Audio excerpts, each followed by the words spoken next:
In today's video, things you missed in Yu-Gi-Oh! Part 5, and that's coming up.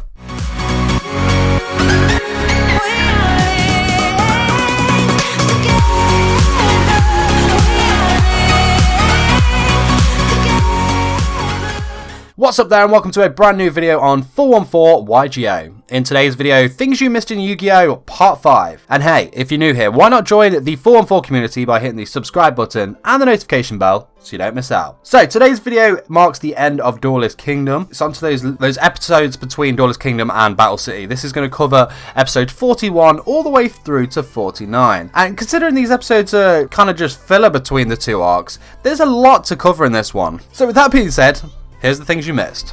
Episode 41, we see that duel between Yugi and Rebecca Hawkins, who, may I add, is probably the most annoying character in the entire, I was going to say series, but maybe the entire Yu-Gi-Oh! Universe, you know? But no, let me know in the comment section below, who do you think is the most annoying character in Yu-Gi-Oh! Rebecca Hawkins for me is definitely up there. Punch her in the face. But anyway, so when Rebecca summons Cannon Soldier, it is shown to have 400 attack instead of 1400. However, when it is defeated by Summon Skull in the next episode, Rebecca does take the correct damage of 1100. Millennium Shield is also shown to be a wind effect type monster instead of an earth normal monster. After Rebecca plays Witch of the Black Forest in attack position, and Yugi wonders why, his side of the dueling platform shows Cannon Soldier, which isn't a card either player has on the field at that time, which is really strange. Once Rebecca's second Witch of the Black Forest is destroyed, she states that she can draw a new card, when she is actually choosing a monster and adding it to her hand due to the effect of the card. Now we've got Cannon Soldier once he's actually meant to be on the field. When Cannon Soldier's blast hits Yugi's life points, he takes 400 damage instead of 500. Bit of trivia about this episode as well, this is the first on-screen duel in the series that Yugi actually plays as himself instead of switching to Yami. On to episode 42 then, so this is the second episode of the Yugi-Rebecca duel. In one scene you can actually see that Joey's hair appear as brown rather than the blonde that we're used to, which is crazy. This one's a bit of a theory more than anything else, but unless the card Rebecca discarded via the effect of Tribute to the Doomed in the previous episode was a monster, there were actually only 10 monsters in her graveyard instead of 11 when she summoned Shadow Ghoul. 3 were Witch of the Black Forest, there was a Sangan, 1 Millennium Shield, Cannon Soldier, Skelengel, and Electric Snake. Moving on to episode 43, this is where we first get like a little snippet of like a virtual world arc. This is where they're in the pods and whatnot. Episode 43, nothing really out of the ordinary happens, so let's skip straight on to episode 44. Okay, so in 44 then, when Mai equips Harpy Lady with Rose Whip, its attack goes up to 1800 instead of the 1600 that it should be.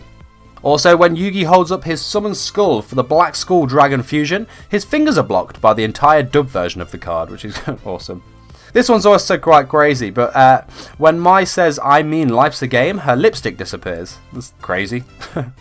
And when Joey equips Black Skull Dragon with Dragon Nails, he gains 700 attack points and not 600, which is the increase you'd usually get from Dragon Nails. On to episode 45, when Joey summons Guilty of the D-Knight, he refers to it as Fierce Knight, the way Yugi would for Gaia, who is also a Dark Knight in the original Japanese show.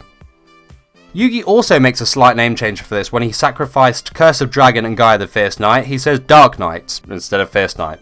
Mai refers to the creature that sets their wing on fire as a Salamandra, while it is actually more likely to be Dark Fire Dragon. When Kaiba throws Trapmaster, it's shown as a normal monster rather than an effect monster.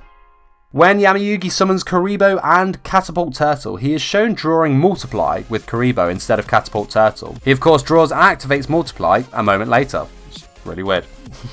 The anime card image of Mythic Dragon displays the attack and defense of the card as 5000. However, when the monster is summoned, its defense is shown as 4000 instead.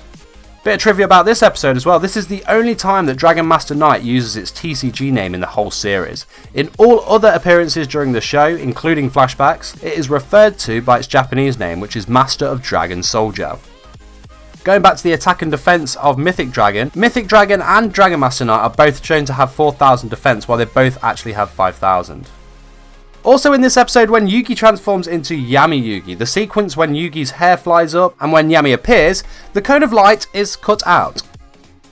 On to episode 46 then. So this is where Joey takes on Duke Devlin. In this duel, Duke had 3 cards by the end of the 5th term. However, he had 6 cards when he was about to summon Gradius, when he should have only had about 4 cards in his hand. The booster pack Duke Devlin and Joey opened largely resembled that of the set we're all familiar with, which is Pharaoh's Servant, and all the cards played are actually from that booster set. Also in this episode, there's a debut for a new attire for Tristan. At Duke's shop, this is the outfit that Tristan would wear for most of Season 2. Joey would also debut a new outfit in this season that he would wear throughout Season 4. While we're on the topic of clothing, this is one of the rare times that Yugi is seen outside of his school uniform. Moving on to episode 47, so this is the first of the 3 Dungeon Dice Monster episodes, and there's a couple of mistakes here, but it's mainly to do with how the show didn't really keep up with the crests that were printed on the dice when they were shown in the show. So the first scene of Duke's first roll shows the white and yellow dice with level 2 summoning crests, and the green one with a movement crest, but in a close-up of the green die, it has changed to a level 2 summoning crest. Also in Duke's hand of the second roll, the 3 dice include a yellow die with a level 2 summon crest. However, his dice roll first shows the yellow die with a summon crest without the 2 on it, and a red die with a level 2 summon crest. This basically means that the summon crests were not the same level after the roll, and therefore the monster actually wouldn't have able to have been dimensioned. However, the next scene changes the yellow die to show a summon crest with a 2 on it, making Duke's summon of Yoranzo a legal one. Yugi's 3 dice all show level 4 summon crests when he first grabs them. However, one of his 2 white dice shows a normal summon crest of level 1 after the roll. So, the levels shown on the dice changed, and with them different, he should not have actually been able to summon the Mighty Mage. The monsters Yugi and Duke play during their game are a mix of ones that are actually used in the original story. The ones that Yugi played, however, are all ones that he used himself while dueling. When Duke summoned Ryukushin for the first move of this game, it was likely a reference to the 9th chapter of the manga, which was entitled The Cards with Teeth Part 1, where Kaiba summons the same monster in the first fully shown duel of the franchise, which also made it the first monster to be summoned for real, instead of just a normal card play. When Yugi chooses his dice and throws them into the compartment to shuffle them, he is shown to hold 3 yellow dice and 4 green dice, which he is never shown to use throughout the game. Duke Devlin also does the same and throws 4 blue dice into the compartment, but it is later revealed that he only had 1. On to episode 48 then, and more dice mistakes. Yugi's first dice roll in this episode shows both the blue dice to have magic ×2 crests, but the next scene shows them as normal magic crests. However, Yugi then states that they are magic ×2 crests when he is next shown on the screen. Yugi's second dice roll shows only one of the 2 blue die with a level 2 summon crest, but when Yugi states he got 2 summon crests and a movement crest, which was only on the red die, Yugi's third hand of dice include a blue, red and white die. The red one rolls an attack crest while the blue die shows a defense crest. But when Yugi holds them up, he shows both the red and blue dice with attack crests, playing a quick sleight of hand there, I imagine. Finally, onto episode 49. This is of course the final duel of the Dungeon Dice Monsters game between Yugi and Duke Devlin. After Yami Yugi had been encouraged by his friends, Duke's podium is shown to have 2 heart points glowing instead of only 1. After Yugi rolls the level 4 dice that allows him to summon the Dark Magician, while he and his friends wait, the low green wall appears as a green fence, since Joey's lower part of his dog costume is seen instead of being blocked from sight. After Duke makes Yoranzo retreat to its original square, Yugi rolls a red, blue and white die as they are seen when he first throws them. However, the dice all become blue when they land. But thanks for watching. This was my video, Things You Missed in Yu-Gi-Oh! Part 5. I hope you enjoyed the video. Of course, if I missed anything from these episodes, feel free to leave that in the comment section below. But if you want to see more of these Things You Missed, Yu-Gi-Oh! Fact videos, character deck, duels, profiles and more, then of course hit the subscribe button right now. And if you enjoyed today's video, don't forget to smash the like button, share this video with a friend, or leave me a comment in the section below. Let me know, do you wish you saw more of Dice Monsters? Did you think it was a good game? I personally did. I'd like to have seen more of it. But anyway, that is it from me. I will see you in the next video. Take care.